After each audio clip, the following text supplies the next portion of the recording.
আসসালামু আলাইকুম। আমি আজকে আপনাদের মাঝে নতুন আরও একটি রেসিপি নিয়ে হাজির হয়ে গেলাম। তো রেসিপিটা হলো ফুচকা। তো আপনারা কিভাবে ফুচকা তৈরি করবেন আর ফুচকার কি মশলা লাগে আমি কিন্তু এই ভিডিওটা বলে দেব। তো আমি এখানে বড় ডাউল সিদ্ধ করে পাঁচফোড়ন দিয়ে তেলে একটু ভুনে নিয়েছি। ভুনে নেওয়ার পরে আমি এখানে দিয়েছি পেঁয়াজ কুচি, মরিচ কুচি আর দিয়ে দিচ্ছি এখন টেস্টি সল্ট আর দিয়ে দিতে হবে বিট লবণ, দিয়ে দিতে হবে জিরার গুঁড়া। তো এইসব উপকরণ দিয়ে কিন্তু আপনারা ফুচকার মশলা তৈরি করবেন। তো আমি দেখাই দিচ্ছি যে কী উপকরণ লাগবে। তো দেখুন এইভাবে কিন্তু ফুচকার মশলাটা তৈরি করলে এটা খাইতে কিন্তু দুর্দান্ত স্বাদ হয়।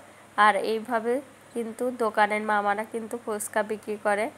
তো কীভাবে বিক্রি করে আমি কিন্তু আপনাদের মাঝে সেই সব ভিডিও নিয়ে আজকে হাজির হয়ে গেছি।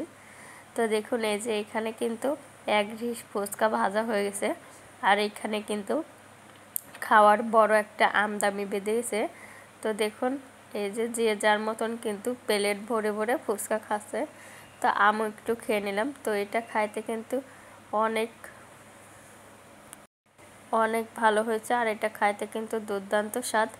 তো টকটা বানাইছে হলো তেঁতুল দিয়ে, তেঁতুল, সামান্য পরিমাণ বিট লবণ, হালকা মরিচের গুঁড়া আর দিয়ে দিচ্ছে সামান্য পরিমাণ টেস্টি সল্ট। তো বিট লবণটা বেশি দেওয়ার চেষ্টা করবেন, ভালো হবে।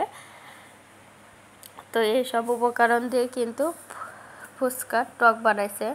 আর হচ্ছে রেডিমেড ফুচকা ভাজা হয়েছে। তো রেডিমেড ফুচকা 1 কেজির দাম হচ্ছে 230 টাকা। তো আপনারা যে কোনো সুপার শপে বা মুদি দোকানে পেয়ে যাবেন রেডিমেড ফুচকা।